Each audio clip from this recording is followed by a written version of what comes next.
So guys, അങ്ങനെ എല്ലാവരും കാത്തിരിക്കുമായിരിക്കും voice clip record ചെയ്യുന്നു, വോയിസ് ക്ലിപ്പ് കച്ചവടം. നിൻ്റെയൊക്കെ മാങ്ങാത്തൊലി, നീയൊക്കെ കുറേ എണ്ണം വന്നിരുന്ന് വീഡിയോസ് ചെയ്യുന്നുണ്ട്. ഞാൻ ഇതെവിടം വരെ പോകും, ഇതെവിടം വരെ ചെന്ന് അവസാനിക്കുമെന്ന് ഞാൻ വെയിറ്റ് ചെയ്തിരുന്നതാണ്. കാര്യം ഏതൊക്കെ വീഡിയോസ് ഇനി വരാനുണ്ട്, ആരൊക്കെയായിരിക്കും തിരിഞ്ഞു വരുന്നതെന്ന്. കാര്യം ഇതിൻ്റെ അടിയിൽ ഒരുപാട് കളികൾ ഇതിനകത്ത് നടക്കുന്നുണ്ട്. അതിൻ്റെ കളികളുടെ ഇനിയിപ്പം വോയിസ് ഇനിയിപ്പം പുറത്ത് വിടണ്ട എന്നുള്ള രീതിയിലായിരിക്കും ഈ പറഞ്ഞ വലിയ മഹാനായിട്ടുള്ള സായി വന്ന് പറഞ്ഞത്. നീ ധൈര്യമായിട്ട് വിടറ, നീ വോയിസ് വിടറ എന്നൊക്കെ നീ പറഞ്ഞല്ലോ. നീ മുൻകൂറായിട്ട് ഇട്ട് തന്നതാണ്. അതായത് ഞാൻ ഇനി പുറത്ത് വിട്ടാൽ, കാര്യം എൻ്റെ ആ ഒരു ക്രെഡിബിലിറ്റി അല്ലെങ്കിൽ ഞാനെന്ന് പറയുന്ന വ്യക്തി എന്താണെന്ന് പബ്ലിക്കിൻ്റെ മുന്നിൽ പോർട്രേ ചെയ്യാൻ വേണ്ടിയിട്ട് നീ പറഞ്ഞൊരു സാധനം. അത്രയേ ഉള്ളൂ, സിമ്പിൾ. എനിക്കത് മനസ്സിലായി. എന്തായാലും അളിയാ, ഞാൻ വോയിസോ കാര്യങ്ങളോ ഒന്നും ഞാൻ പുറത്ത് വിടുന്നില്ല. അതിനു മുന്നേ തന്നെ ഞാൻ കുറച്ച് വിഷയങ്ങൾ ഇവിടെ സംസാരിക്കാം. ആരവ് ഒരു സുപ്രഭാതത്തിൽ, ആരവ് എൻ്റെ ഫ്രണ്ടാണോ ആയിരുന്നു എന്ന് പറയാം. ഇനി എൻ്റെ ഫ്രണ്ടല്ല. ഓക്കെ, എൻ്റെ നെയ്ബറാണ് അവൻ്റെ നെയ്ബറായിട്ട് ഞാനും അവനും കൂടെ ഈ പറയുന്ന വ്യക്തി റോബിൻ്റെ കൂടെ ആയിരുന്നു. റോബിൻ്റെ കൂടെ സഹകരിച്ച് വളരെ അടിപൊളിയായിട്ട് പൊയ്ക്കൊണ്ടിരിക്കുന്ന സാഹചര്യത്തിൽ ഈ പുള്ളിക്കാരൻ റോബിൻ്റെ കൂടെ ഭയങ്കരമായിട്ട് കമ്പനി ആവുന്നു. പിന്നെ ഞങ്ങൾ ഒരു 3 പേരുണ്ട്, വിനീത്, ആരോണ്. അത് ഞങ്ങൾ മാറി നിൽക്കുന്നു. അതിനുശേഷം ആരവ് ഭയങ്കരമായിട്ട് ഈ വ്യക്തിയോട് സഹകരിച്ചുകൊണ്ട് നിൽക്കുന്നു. ഒരു സുപ്രഭാതത്തിൽ റോബിൻ വിളിച്ചിട്ട് ആരോണിൻ്റെ ഫോണിൽ വിളിച്ചിട്ട് ഞങ്ങളെല്ലാവരെയും കോൺഫറൻസ് ഇടുന്നു. കോൺഫറൻസ് ഇട്ടതിന് ശേഷം പറയണത് ഈ വ്യക്തിയെ പറ്റി കുറച്ച് കാര്യങ്ങളാണ്. അതിൻ്റെ ഏകദേശം കുറച്ച് ഭാഗം നമുക്ക് കേൾക്കാം. അതിൻ്റെ ഫുൾ വോയിസ് എൻ്റെ കയ്യിലും ഉണ്ട്. വിനീത്, നിൻ്റെ കയ്യിൽ ആ സാധനമുണ്ട്. അതായത് ഈ ഒരു വിഷയത്തിൽ ഇടപെട്ടൊരു വ്യക്തിയാണ് വിനീത്. വിനീതിന് ധൈര്യമുണ്ടെങ്കിൽ ആ സാധനം പുറത്തു വിട്ടിട്ടുണ്ട്.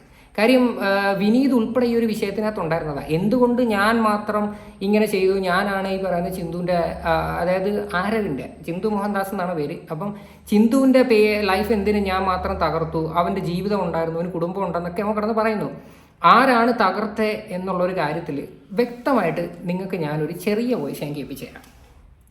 നിങ്ങളോട് ഈ ഒരു പ്രശ്നം ഉണ്ടായ സമയത്ത് ആരവ് നന്നായിട്ട് യൂട്ടിലൈസ് ചെയ്തു, മനസ്സിലായില്ലേ? ആരവിനെ ഞാൻ ഒരു ഡിസ്റ്റൻസ് മാത്രമേ നിർത്തിയിട്ടുള്ളൂ. എന്തെങ്കിലും കാര്യം വരുമ്പോൾ മാത്രം അവൻ ഇങ്ങോട്ട് കയറി വരുന്നതല്ല, അത് ഞാൻ അവനൊരു ഡിസ്റ്റൻസ് ഇട്ട് മാത്രമേ വെച്ചിട്ടുള്ളൂ, മനസ്സിലായില്ലേ? കാരണം ഞാൻ ഓരോരുത്തരും എന്ത് ചെയ്യും, ഒബ്സർവ് ചെയ്തിട്ട് മാത്രമേ കാര്യങ്ങൾ ചെയ്യത്തുള്ളൂ, മനസ്സിലായില്ലേ? ഈ ഇവനുണ്ടല്ലോ, ഈ ആരവ് എന്റെ അടുത്ത് 1 ലക്ഷം രൂപ ചോദിച്ചു. ഞാൻ പറയാടാ ഇല്ല, ഇപ്പം അതിന്റെ ഒരു സമയമല്ല. അത് ചോദിച്ചപ്പോഴേ എനിക്ക് ഒരു ഇത് തന്നെ. അവൻ ഇപ്പൊ കഴിഞ്ഞ ആഴ്ച വൈശാഖ് ആരൊക്കെ എന്നൊക്കെ കണക്ട് ചെയ്തിട്ട് 50,000 രൂപയാണ് അവന് ട്രാൻസ്ഫർ ചെയ്ത് കൊടുത്തിരിക്കുന്നത്. 30,000 വെച്ച് അവന്റെ അക്കൗണ്ടിലേക്ക്, മനസ്സിലായോ? അവന് വീടിന്റെ പണിയാണ്, പ്രാരാബ്ദമാണെന്ന് പറഞ്ഞിട്ട്, മനസ്സിലായല്ലേ?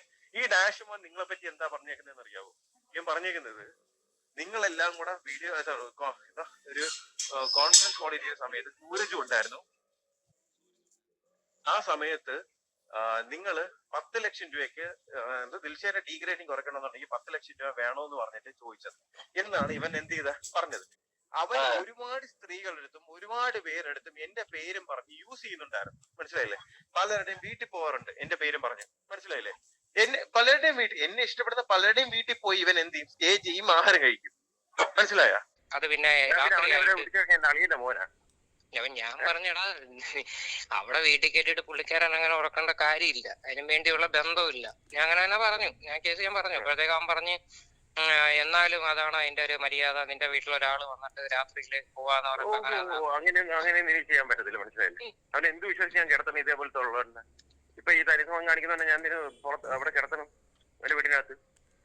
ഇതിപ്പോ അവൻ പറയാൻ ചെയ്തില്ല, അവന്റെ ഫ്രണ്ട്സിന്റെ അടുത്ത് ഫ്ലാറ്റിന്റെ അകത്ത് കിടത്തിയെന്ന് പറഞ്ഞല്ലോ. അതിനുള്ള എക്സ്പ്ലനേഷൻ കൂടെ ഇതാണ് അവൻ എന്റെ അടുത്ത് പറഞ്ഞു, വ്യക്തമായിട്ട് എന്റെ അടുത്ത് പറഞ്ഞു. കേട്ടല്ലോ, ഇത് 2 വോയിസ് ക്ലിപ്പാണ്. ഈ 2 വോയിസ് ക്ലിപ്പിനകത്ത് ഈ പറയുന്ന റോബിൻ വ്യക്തമായിട്ട് പറയുന്നുണ്ട്, ഈ ആരവിനെ പറ്റിയിട്ടുള്ള കുറച്ച് കാര്യങ്ങൾ ഞങ്ങളത് പറയുന്നുണ്ട്. അപ്പോൾ ഇതിൻ്റെ ഫുള്ള് സാധനത്തിനകത്ത് ഇതൊന്നുമല്ല. അപ്പം ഇപ്പോഴും എനിക്ക് മനസ്സിലാവാത്തത്, ഇപ്പോൾ ആരവ് വന്നിരുന്നിട്ട് പറയുന്നത് ഞാനാണ് എല്ലാ പ്ലാനിങ്ങും ചെയ്തു കൊടുത്തതെന്നും ഞാനാണ് ഇതിൻ്റെ ബാക്കിൽ കളിച്ചതെന്നും. അത് മാത്രമല്ല, എന്തിനാണ് ഇവൻ ഈ വിഷയത്തിനകത്ത് ഇല്ലാത്ത ആൾക്കാർ ഇതിൽ വലിച്ചിട്ടേന്ന് എനിക്കിപ്പോഴും അറിയത്തില്ല. അവൻ വന്നിരുന്ന് സിവിൻ്റെയും പൂജയുടെയും കാര്യം പറയുന്നു. അവൻ എൻ്റെ നെയ്ബറായതിൻ്റെ പേരിൽ അവൻ എൻ്റെ ഒരു ഫ്രണ്ടായതിൻ്റെ പേരിൽ ഞാൻ അവൻ്റെ അടുത്ത് പറഞ്ഞു, എടാ ഇതണക്ക് എന്നെ കാണാൻ വന്നിട്ടുണ്ടായിരുന്നു എന്ന് പറയുന്നത് എനിക്ക് വലിയ തെറ്റായിട്ട് എനിക്ക് തോന്നിയില്ല. ബിക്കോസ് അവരെന്നെ കാണാൻ വരുന്നതിനകത്ത് എന്താ തെറ്റ്? പൂജയ്ക്ക് സിബിനും എന്നെ വന്ന് കണ്ടുകൂടെയുടെ. ശരിക്കും പറഞ്ഞു കഴിഞ്ഞാൽ ഈ സിബിൻ എന്നെ വന്ന് കാണുന്നത് ഒരു വീഡിയോയുടെ കാര്യത്തിൻ്റെ പേരിലാണ്. കാര്യം ഞാനൊരു വ്യക്തിയുടെ ഒരു ചാറ്റൊക്കെ പുറത്താക്കിയിട്ട് വീഡിയോ ഇട്ടിട്ടുണ്ടായിരുന്നു, അതായത് സിബിനുമായിട്ട് റിലേറ്റ് ചെയ്തിട്ട്. അപ്പോൾ ആ ഒരു കാര്യത്തെ പറ്റിയിട്ട് സംസാരിക്കാനായിട്ടാണ് സിബിൻ വന്നത്. അവർ എറണാകുളത്തോട്ട് പോകുന്ന വഴിയിൽ വന്നതാണ്, കൂടെ പൂജ ഉണ്ടായിരുന്നു. അപ്പം ഞാൻ അവരോട് നല്ല ഫ്രണ്ട്സാണ്, ഇപ്പം നല്ല രീതിയിൽ സഹകരിച്ച് പോകുന്നുണ്ട്. അല്ലാതെ ഗൂഢാലോചന ചെയ്യുന്നു. പിന്നെ ഞാൻ എൻ്റെ ബെഡ്റൂമിൽ കിടക്കുന്ന സമയത്ത് ഈ വ്യക്തി വന്നിട്ട് ഞാൻ ലൗഡ് സ്പീക്കറിൽ എന്തോ സംസാരിച്ചുകൊണ്ടിരിക്കുന്നു, ആവശ്യമില്ലാത്ത രണ്ടാൾക്കാരുടെ പേര് വലിച്ചിടുന്നു. അസ്ലയുടെയും ഹെലൻ്റെയും കാര്യം. അവരൊക്കെ എന്ത് ചെയ്തെന്ന് എനിക്കിപ്പോഴും മനസ്സിലാവുന്നില്ല. എന്തിനാണ് അവരുടെ പേര് വലിച്ചിട്ടതെന്ന് എനിക്ക് ഒരു ഐഡിയ ഇല്ല. ഞാനുമായിട്ട് എന്തെങ്കിലും പേഴ്സണൽ ഇഷ്യൂസ് ഉണ്ടെങ്കിൽ അതാണ് ആദ്യം വന്ന് പറയേണ്ടത്. അല്ലാതെ എന്തിനാണ് ഇതെല്ലാം കണക്ട് ചെയ്ത് വന്നിരുന്ന് പറയുന്നത് ഞാൻ ഗൂഢാലോചന ചെയ്യുന്നു, ഞാൻ ഇങ്ങനെ ചെയ്ത് കണ്ടു, അങ്ങനെ ചെയ്ത് കണ്ടു. ഞാൻ എന്ത് ചെയ്ത കണ്ടു? ഞാൻ എന്താണ് ഗൂഢാലോചന ചെയ്തത്? എനിക്കിതുവരെ എനിക്ക് പിടികിട്ടിയിട്ടില്ല. ഞാൻ ചെയ്ത ഒരു തെറ്റ് ഞാൻ പറയാം. ഞാനൊരു വ്യക്തിയെ ആദ്യം ഭയങ്കരമായിട്ട് ഈ പറയുന്ന ബിഗ് ബോസ് സീസൺ 6 കണ്ടസ്റ്റൻറ്റിനെ ഞാൻ സപ്പോർട്ട് ചെയ്തിട്ടാണ് ആദ്യമേ വീഡിയോസ് എല്ലാം ഇട്ട് തുടങ്ങിയത്. പിന്നെ എനിക്ക് അത് മാറ്റേണ്ടി വന്നു. ഞാൻ കണ്ടിന്യൂസ്ലി ആ വ്യക്തിക്കെതിരെ ഞാൻ നെഗറ്റീവ് വീഡിയോസ് ഇട്ടുകൊണ്ടിരുന്നു. നെഗറ്റീവ് എന്ന് പറയണത് ഞാൻ ഒരിക്കലും വളരെ മോശമായിട്ടുള്ള രീതിയിൽ ഞാൻ സംസാരിക്കുകയോ വളരെ ചീത്ത വിളിച്ച് സംസാരിക്കുകയോ ഒന്നും ഞാൻ ചെയ്തിട്ടില്ല. ഞാൻ എൻ്റെ ഒരു മാനേജറുടെ അണ്ടറിലേ ഞാൻ അത് നിന്നിട്ട് വീഡിയോ ചെയ്തിട്ടുള്ളൂ. പിന്നെ ഞാൻ പറഞ്ഞൊരു കാര്യം ആ വ്യക്തിയായിട്ട് റിലേറ്റ് ചെയ്തൊരു പയ്യൻ്റെ കാര്യം കൂടാണ് ഞാൻ ഏറ്റവും കൂടുതൽ വന്ന് പറഞ്ഞത്. അവൻ എൻ്റെ ഫ്രണ്ടാണ്, ഈ വ്യക്തിയും എൻ്റെ ഫ്രണ്ടായിരുന്നു. അപ്പം അത് കണ്ടിന്യൂസ്ലി ഞാൻ ചെയ്തുകൊണ്ടിരുന്നത് ഞാൻ അക്സെപ്റ്റ് ചെയ്യുന്നു, അത് തെറ്റാണ്. ഇതിനകത്ത് വേറൊരു കാര്യം കൂടെ പറയാം. ഈ പറയുന്ന യൂട്യൂബ് ചാനൽ എല്ലാവരും കൊണ്ട് നടക്കുന്നത് കണ്ടവൻ്റെ കുടുംബം നന്നാക്കാനല്ല. ഓക്കെ, അതിനകത്ത് എല്ലാവർക്കും പേഴ്സണൽ ബെനിഫിറ്റ് കാണാം. എൻ്റെ ഒരു ഇൻറ്റൻഷൻ എന്ന് പറഞ്ഞു കഴിഞ്ഞാൽ വേറെ സിമ്പിളായിട്ട് ഞാൻ നിങ്ങളുടെ അടുത്ത് പറയാം. എനിക്ക് അവൻ്റെ കാര്യത്തിൽ വിഷമം ഉണ്ടായിരുന്നു. ഞാൻ നോക്കാൻ നേരത്ത് ഒബ്വിയസ്ലി ഈ പറയുന്ന 2 വ്യക്തികളാണ് ബിഗ് ബോസ് സീസൺ 6 ഏറ്റവും ഭയങ്കര കണ്ടന്റ് മേക്കേഴ്സ് എന്ന് പറയുന്നത്. ഞാനത് തന്നെ കണ്ടിന്യൂസ്ലി വീഡിയോസ് ഇട്ടു. കാര്യം എല്ലാ യൂട്യൂബേഴ്സിൻ്റെയും മെയിൻ സാധനം ഇതായിരുന്നു. അതെനിക്ക് വലിയ തെറ്റായിട്ട്, എനിക്ക് നിങ്ങളുടെ കണ്ണിൽ അത് ഭയങ്കര തെറ്റായിട്ട് ഫീൽ ചെയ്യുന്നുണ്ടായിരിക്കാം. പക്ഷേ ഞാനത് അക്സെപ്റ്റ് ചെയ്തു. ഓക്കെ, ഞാനത് സമ്മതിക്കാം, എൻ്റെ ഭാഗത്ത് തെറ്റുണ്ട്, ശരിയാണ്, ഞാൻ അവരുടെ കൂടെ നടന്നിട്ട് ഞാൻ ഇങ്ങനെ ചെയ്തു. പക്ഷേ പല കാര്യങ്ങളും ഇതിൽ ഞാൻ ഫേസ് ചെയ്തത് എന്തൊക്കെയാണെന്ന് നിങ്ങൾക്ക് ബേസിക്കലി ഇതുവരെ മനസ്സിലാക്കിയിട്ടില്ല. പിന്നെ അടുത്തൊരു വിഷയം ഞാൻ പറയാം. സായിയുടെ കേസ്. സായി ഇപ്പം വന്നിരുന്ന് വലിയ പുണ്യാളൻ എന്നുള്ള രീതിയിൽ വന്നിരുന്ന് സംസാരിക്കുന്നു. ഞാൻ വോയിസ് എടുത്തു, ഞാൻ അത് ചെയ്യുന്നവനാ, എന്നെ വിശ്വസിക്കാൻ കൊള്ളത്തില്ല, അതായതാന്നൊക്കെ കുറേ ഡയലോഗ് പറയുന്നു. അതിൻ്റെ കൂട്ടത്തിൽ നീ പറയുന്നത് കേട്ടു, ആരും എൻ്റെ അടുത്ത് പറഞ്ഞു എനിക്ക് അവളുടെ അടുത്ത് എന്തോ ഇതാണ്. ഒരു രീതി പോലും, ഒരു നോട്ടം കൊണ്ട് പോലും ഞാൻ ആ പറയുന്ന വ്യക്തിയെ മോശമായിട്ട് ഞാൻ രീതി നോക്കിയിട്ടുമില്ല, ഞാൻ മോശമായിട്ട് ഞാൻ സംസാരിച്ചിട്ടുമില്ല. ഞാൻ എൻ്റെ നല്ലൊരു ഫ്രണ്ടായിട്ടേ ഞാൻ കണ്ടിട്ടുള്ളൂ. ഞാൻ ചെയ്യാത്ത കാര്യങ്ങൾ ഞാനിത് കേൾക്കുമ്പോൾ എനിക്ക് ഒരിക്കലും അക്സെപ്റ്റ് ചെയ്യാൻ പറ്റുന്നില്ല. ഞാൻ ഒരു കാര്യം പറയാം, നീ വന്നിരുന്ന് ഭയങ്കരമായിട്ടിരുന്ന് പറയുന്നു, സായി ഞാൻ വോയിസ് ഇടുന്നവനാ, ഇവനെ ആരും വിശ്വസിക്കില്ല, കൂടെ ഉള്ളവരെല്ലാവരും നീ സൂക്ഷിച്ചോ എന്നൊക്കെ നീ ഇരുന്ന് പറയുന്നു. ഞാൻ നിന്നെ കണ്ടാണ് ഇൻസ്പയർ ആയത്, അത് നിനക്കറിയോ? കാര്യം നീയാണ് ഈ വോയിസിൻ്റെ സംഭവം ആദ്യമേ ഇട്ട് തുടങ്ങിയതുമല്ല. അപ്പം കാര്യം നമ്മളെല്ലാവരും യൂട്യൂബിൽ പലരും റിയാക്ഷൻ വീഡിയോസ് ചെയ്യുന്നത് ഓരോരുത്തരെ കണ്ടിട്ട് പഠിച്ച് ഭയങ്കര ഇൻസ്പയർ ആയിട്ടായിരിക്കും. ഞാനിത് നിന്നെ ഇൻസ്പയർ ചെയ്തതാണ്. കാര്യം എന്ന് പറഞ്ഞാൽ നീ ഇല്ല പല വിഷയങ്ങളും ഓരോരുത്തരെ പുറത്തിടുന്നു. ഈ പറയുന്ന വ്യക്തിയുടെ വാപ്പയെ പറ്റിയിട്ട് അറേബ്യൻ ബേക്കേഴ്സിൻ്റെ അവിടെ വെച്ച് കണ്ടു എന്നും പറഞ്ഞിട്ട് നീ ഇടുന്നു. നീ പറയുന്നു നീ ഈ വ്യക്തിയുടെ നീ വളരെ നല്ല ഫ്രണ്ടാണെന്ന്. നീ എന്തുകൊണ്ട് ഒരു കോള് വിളിച്ച് ചോദിച്ചിട്ടില്ലായിരുന്നു ആ പുള്ളിയെടുത്ത്, എന്ത് പറ്റി, നിങ്ങൾക്ക് ശരിക്കും സുഖമില്ലേ, പക്ഷെ നിങ്ങളെ നാട്ടുകാർ അവിടെ ഇവിടെയൊക്കെ വെച്ച് കണ്ടിട്ടുണ്ടെന്ന് പറയുന്നുണ്ടല്ലോ എന്ന് നീ ചോദിച്ചിട്ടുണ്ടായിരുന്നു? ഇല്ലല്ലോ. നീ ഭയങ്കരമായിട്ട് വന്നിരുന്ന് എന്നിട്ട് നീ അന്ന് വീഡിയോ ഇട്ട് എന്തെല്ലാം ചെയ്ത്. ആ വ്യക്തി നിനക്കെതിരെ കേസ് കൊടുത്തതാണ്. അതിനെപ്പറ്റി നിനക്ക് എന്തെങ്കിലും ബോധമുണ്ടോ? എനിക്ക് നല്ലോണം അറിയാം. ഞാൻ എന്തായാലും ആ ഒരു ചാപ്റ്റർ ഇതിനകത്തോട്ട് ഞാൻ കൊണ്ടുവരുന്നില്ല. ഈ പറയുന്ന കണ്ടസ്റ്റൻറ്റിനെ പറ്റിയിട്ട് ഞാൻ പറയുന്നില്ല. അതിൻ്റെ രീതിയിൽ അത് പോട്ട്. ഓക്കെ, അപ്പോൾ എനിക്ക് സായി എടുത്ത് പറയാനുള്ളത്, നീ റോബിനുമായിട്ട് ചേർന്ന് ആരെയൊക്കെ ഫോണിൽ വിളിക്കുന്നു, നീ എനിക്കെതിരെ എന്തൊക്കെ ചെയ്യണമെന്ന് പറയുന്നു. എനിക്ക് 44,000 സബ്സ്ക്രൈബറുള്ള എന്നെ തകർക്കാൻ നിനക്ക് നീ എന്തിനു ഈ ആൾക്കാരെല്ലാവരും വിളിക്കുന്നു? ഞാൻ ഇത്രയും വലിയ സംഭവമാണോടെ? എനിക്കിതുവരെ എനിക്ക് അറിയത്തില്ല. ഞാൻ ഗൂഢാലോചന ചെയ്യും, ഞാൻ ദൂരെ അതോ ലോകമാണ്, നീയൊക്കെ തന്നെ പറ. കാര്യം ഇവൻ വിളിച്ചിട്ട് റോബിനുമായിട്ട് വിളിച്ചിട്ട് ഈ പറയുന്ന ശാലു ചേട്ടൻ്റെ ഫോണിൽ വിളിക്കുന്നു, എന്നെ തീർക്കണമെന്ന് പറയുന്നു സോഷ്യൽ മീഡിയയിൽ, അവനും മറ്റവനും കൂടെ 10-20 മിനിറ്റ് സംസാരിക്കുന്നു. നിൻ്റെയൊക്കെ വിചാരം എന്തോ ഞാനിതൊന്നും അറിയത്തില്ലെന്നാണോ? ഇനി അടുത്ത വീഡിയോ വരാൻ പോണത് ഇത് തന്നെയാണ്. റോബിൻ ഒരു തെറ്റും ചെയ്തിട്ടില്ലായിരുന്നു, ശാലു ചേട്ടനെ കൊണ്ട് വീഡിയോ ചെയ്യിപ്പിച്ചതാണ്. ഞാൻ അന്ന് ശാലു ചേട്ടൻ്റെ ഒരു വിഷയത്തിൽ ഞാൻ ഇൻവോൾവ് ആയിരുന്നു. ഞാനാണ് ശാലു ചേട്ടനെ വിളിച്ചിട്ട് പറഞ്ഞത്, നിങ്ങളുടെ പേരിൽ കേസ് കൊടുക്കാനായിട്ട് പോവുകയാണ്, ഭയങ്കര പ്രശ്നമാണ്. പക്ഷേ ഞാൻ വീഡിയോ ചെയ്യാൻ പറഞ്ഞിട്ടില്ല. നിങ്ങൾ എൻ്റെ പഴയ വീഡിയോസ് എടുത്ത് നോക്കിയാൽ മതി. അതിനെന്തെല്ലാം രീതിയിലാണ് വളച്ചൊടിച്ചുകൊണ്ട് വരുന്നതെന്ന് എനിക്കറിയത്തില്ല. നിന്റെ വോയിസ് ഇട്ടതിൻ്റെ കേന്ദ്രി നിനക്കുണ്ടെങ്കിൽ അത് നീ ശരിക്കും ഈ രീതിയിലല്ല തീർക്കേണ്ടത്. നീ എന്നെ അടിക്കാൻ വേണ്ടി 4 സൈഡിൽ നീ പ്ലാൻ ചെയ്തിട്ട് എനിക്ക് തരുന്നു. നീ എന്താണ് എന്ന് നിന്റെ റിയൽ ക്യാരക്ടർ നീ ബിഗ് ബോസിൽ പോയപ്പോൾ ഞാൻ കണ്ടതാണ്. നീ എന്തോ മല മറിക്കുമെന്നും പറഞ്ഞ് കാരണത്തിരുന്ന് വന്നിരുന്ന അപരാധം പറഞ്ഞ് നീ വെളിയിൽ ഇറങ്ങിയിടുമ്പോൾ നീ വെറും പൂച്ചയാണ്, നീ മുഖത്ത് നോക്കി ഒരു സംസാരിക്കാത്ത ഒരുത്തനാണ് എന്ന് നല്ല വ്യക്തമായിട്ട് നമുക്കറിയാം. നീ വന്നിരുന്ന് ഇപ്പം വലിയ എന്തോ സീക്രട്ട് ഏജൻ്റാണ്, ഞാൻ എന്താ മറ്റേതാ മറിച്ചാണെന്നൊക്കെ അതെൻ്റെ പൊന്നളിയ നിൻ്റെ കൈ വെച്ചിരുന്നാൽ മതി. നീ നമ്മുടെ അടുത്ത് വന്നിരുന്ന് ഉണ്ടാക്കാൻ നിൽക്കില്ല. നിൻ്റെ വിചാരം എന്ന് പറയുന്നത് നമ്മൾ ചുമ്മാതെ വന്ന് വീടിക്കകത്ത് ഇത് ചെയ്യുന്നു, നമ്മൾ എന്താ പറയുന്നത്, നമ്മളൊന്നുമല്ല എത്ര രീതിയിലാണ് നിൻ്റെ സംസാരം. നീ എന്തോ വലിയൊരു സംഭവമാണെന്നുള്ള രീതി അത് നിൻ്റെ കയ്യിൽ വെച്ചിരുന്നാൽ മതി. പിന്നെ നീ പറഞ്ഞല്ലോ ഞാൻ ആ സമയത്ത് നിന്നെ വിളിക്കാറുണ്ടായിരുന്നു, സംസാരിച്ചാറുണ്ടായിരുന്നു, ഞാൻ അങ്ങനെ പല കാര്യങ്ങളും മേ ബി ഞാൻ പറഞ്ഞ് കാണും എടുക്കും എന്നൊക്കെയുള്ള രീതിയിൽ നീ സംസാരിച്ച്. മുത്തേ, നീ എൻ്റെ അടുത്ത് പറഞ്ഞിരിക്കുന്ന കാര്യങ്ങൾ എല്ലാം എൻ്റെ കയ്യിലുണ്ട്. ഞാനത് പുറത്തിടുന്നില്ല. നീ ഇനിയിപ്പോൾ പറയും, നീ ആയിട്ട് ഓൾറെഡി പറഞ്ഞല്ലോ ഇത് കണക്ക് ഈ ഭയങ്കര വോയിസ് ഇതല്ലേ നീ ചുണയുടെ പുറത്തിട്ടാണ്. തൽക്കാലം നീ അങ്ങനെ നിൽക്ക്, ഞാൻ സമയമാകുമ്പോൾ അത് പൊട്ടിച്ചോളാം. എല്ലാം ഉണ്ടടാ. നീ ഇപ്പം നീ സപ്പോർട്ട് ചെയ്ത് പറയുന്ന വ്യക്തിയെ പറ്റിയിട്ട് നീ പറഞ്ഞത് ഉൾപ്പെടെ എൻ്റെ കംപ്ലീറ്റ് ഉണ്ട്. നീ വലിയ ഇത് നീ സമയമല്ലേ നീ എൻ്റെ അടുത്ത്. ഞാൻ പറയാൻ നിന്ന് കഴിഞ്ഞാൽ എനിക്ക് പലതും പറയേണ്ടി വരും. അതുകൊണ്ട് നീ ഇപ്പം വന്നിരുന്ന് കൂട്ടത്തോടെ അടിക്കുകയോ നീ ഇനി ബാക്കിയുള്ളവരെയും കൊണ്ടുവന്ന് എൻ്റെ വോയിസ് ഇടുകയോ എന്തുകൊണ്ടോ ചെയ്തോ. ഞാൻ ഒരിക്കലും നല്ല വ്യക്തിയായിട്ട് ഞാൻ പറയുന്നില്ല. ഞാൻ അപരാധങ്ങൾ ചെയ്തിട്ടുണ്ട്. ഈ പറയുന്ന അപരാധം എന്ന് പറയുന്നത് ഇങ്ങനെയുള്ള പരിപാടികൾ ചില കാര്യങ്ങൾ ഞാൻ ഇൻവോൾവ് ആണ്. പിന്നെ വോയിസ് ക്ലിപ്പിൻ്റെ കാര്യത്തിൽ എനിക്ക് പണി വരുന്ന കാര്യത്തിൽ ഞാൻ പണിയും. നീ പറഞ്ഞ ഒരു കാര്യം, നിൻ്റെ വൈഫിനെ സൈബർ ബുള്ളിങ്ങിന് ഇട്ട് കൊടുത്തു, അത് ചെയ്തു, നീ എന്നെ നേരിട്ട് ഉണ്ടാക്കുന്നു. എടാ, നിൻ്റെ കൂട്ടുകാരെ എൻ്റെ വീടിൻ്റെ അടുത്തല്ലേ, നിനക്ക് സ്ഥലം അറിയാമല്ലോ, നീ ഇഞ്ഞ് വാ, നീ തന്തയ്ക്ക് പറഞ്ഞവനാണ്, വാ നമുക്ക് നോക്കാം, അന്നേരം നമുക്ക് കാണാം, നമുക്ക് നിനക്ക് എന്താണ് ചെയ്യാൻ പറ്റുന്നത്, എനിക്ക് എന്താണ് ചെയ്യാൻ പറ്റുന്നത് ഞാൻ തെളിയിച്ചു തരാടാ, നീ വാ. നീ വലിയ ഡയലോഗ് നീ ഇല്ല എന്ത് പറയട്ടെ, നിൻ്റെ അടുത്തിരിക്കുന്ന ഒരു പുള്ളി ഉണ്ടല്ലോ, നിൻ്റെ വളരെ ബെസ്റ്റ് ഫ്രണ്ട് ആയിട്ടുള്ള ഒരാൾ, ആ വ്യക്തിയെ പറ്റിയിട്ട് പറഞ്ഞപ്പോൾ നീ കേട്ടോണ്ടിരുന്നെന്ന് പറഞ്ഞില്ലേ, നീ കേട്ടോണ്ടിരുന്നു. നിന്നെ ആ വ്യക്തിയെ പറ്റിയിട്ട് ഈ പറയുന്ന ആൾ മോശമായിട്ട് സംസാരിച്ചപ്പോൾ നീ കേട്ടോണ്ടായിരുന്നത്, നീ ചിരിച്ചോണ്ടാണ് ഇരുന്നത്. അതിപ്പോൾ ഞാൻ പറയാനകത്ത് എന്തോ തെറ്റാ, ആ വോയിസിനകത്തുള്ള കാര്യം തന്നെയല്ലേ അത്. എടാ, ഞാനത് ഫുൾ വോയിസ് ഞാനത് വിടാതെ ഞാൻ എന്തുകൊണ്ട് വിട്ടില്ല, ഞാൻ വിടാഞ്ഞെന്ന് പറഞ്ഞു കഴിഞ്ഞാൽ എന്തിനാണ് അത് മൊത്തവും കൂടെ കേട്ടിട്ട് ഇനി അത് നിനക്ക് ഇനി നെഗറ്റീവ് ഉണ്ടാവണ്ട എന്നുള്ള രീതിയിലാണ് ഞാൻ ശരിക്കും പറഞ്ഞാൽ അതിനകത്ത് അത് പുറത്ത് വിടാനായിട്ട് അതിൻ്റെ ബാക്ക്ഗ്രൗണ്ട് ഒരുപാട് ഇഷ്യൂസ് ഉണ്ടായിരുന്നു, പേഴ്സണൽ ത്രെട്ടണിങ് ഉൾപ്പെടെ ഉണ്ടായിരുന്നു. ഞാൻ അത് കൂടുതലായിട്ട് പറയുന്നില്ല, അതൊരു സാഹചര്യം വരുമ്പോഴത്തേക്ക് ഞാനത് പറയാം.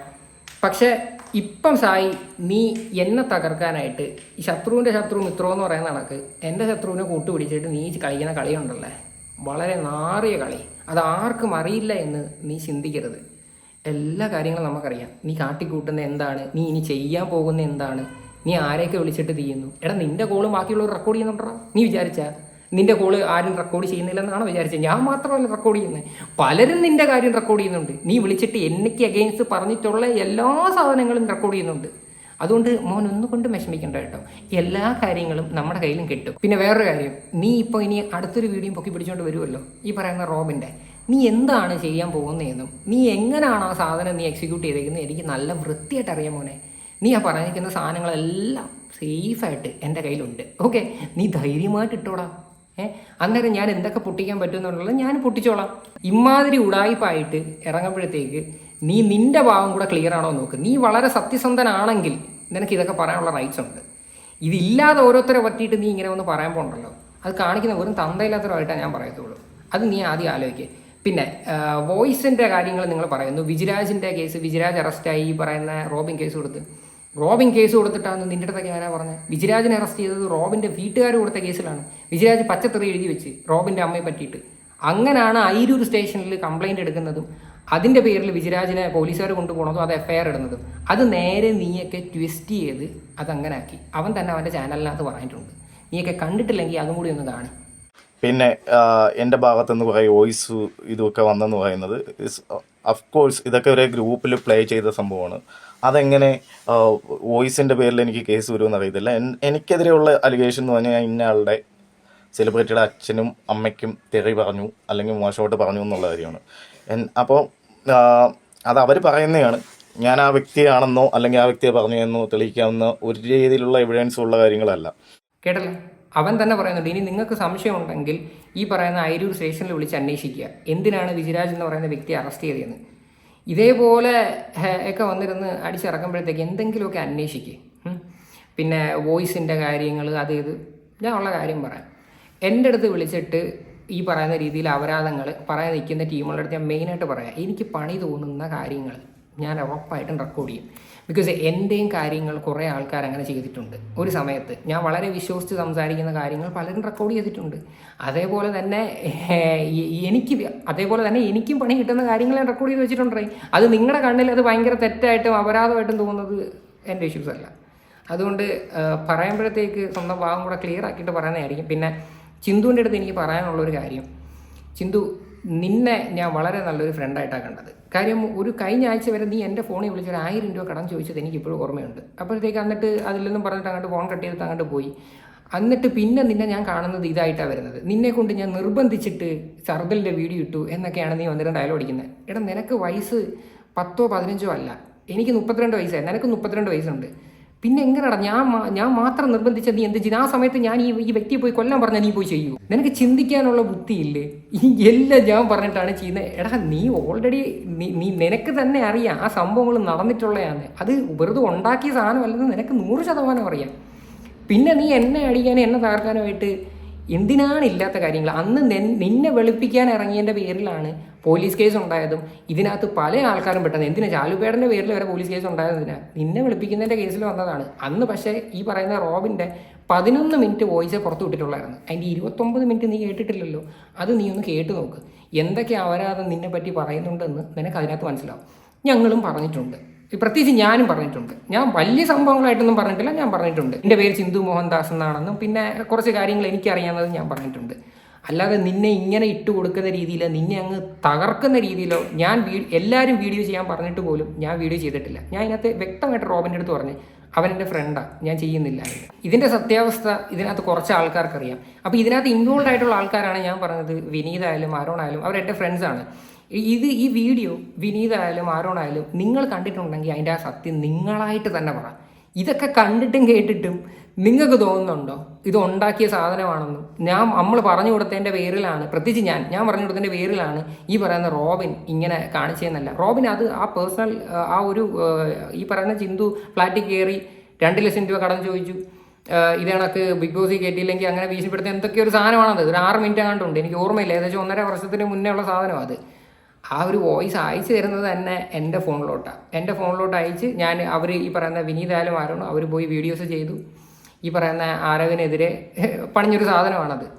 അതെല്ലാ കാര്യങ്ങളും നമ്മൾ വന്ന് പറഞ്ഞിട്ടും ഇപ്പം പുതിയതായിട്ട് വന്നിരുന്ന് കഥ ഇറക്കുക. അളിയ നീ ഉള്ള കാര്യങ്ങൾ പറ. ഞാൻ ഒരിക്കലും വന്ന് നിന്നെ പറ്റിയിട്ട് ഇല്ലാത്ത കാര്യങ്ങൾ ഞാൻ പബ്ലിക്കിൻ്റെ മുന്നിൽ ഞാൻ പറയുന്നില്ല. ഓക്കെ, നിനക്കെന്നെ ഇട്ട് കൊടുക്കണം, നിനക്കെന്നെ തകർക്കണം, നീ കുറേ കാര്യങ്ങൾ പറയുന്നുണ്ട്. ഞാൻ അതിൻ്റെ ഒന്നും ക്ലാരിഫിക്കേഷൻസ് ഞാൻ തരുന്നില്ല. ഞാൻ അത് പറയാൻ നിന്ന് കഴിഞ്ഞാൽ അത് ഒരുപാട് കാര്യങ്ങളിലോട്ട് പോകും. എനിക്ക് പ്രത്യേകിച്ച് നിൻ്റെ വിഷയങ്ങൾ എടുത്തിട്ട് എനിക്ക് വീഡിയോ ചെയ്യാനായിട്ട് എനിക്ക് ഒരു താല്പര്യമില്ല. അപ്പം ഇതിനെ പറ്റിയിട്ടുള്ള നിങ്ങളുടെ എല്ലാവരുടെയും അപരാധമായിട്ടുള്ള കമൻസും തീർച്ചയായിട്ടും ചെയ്യണം.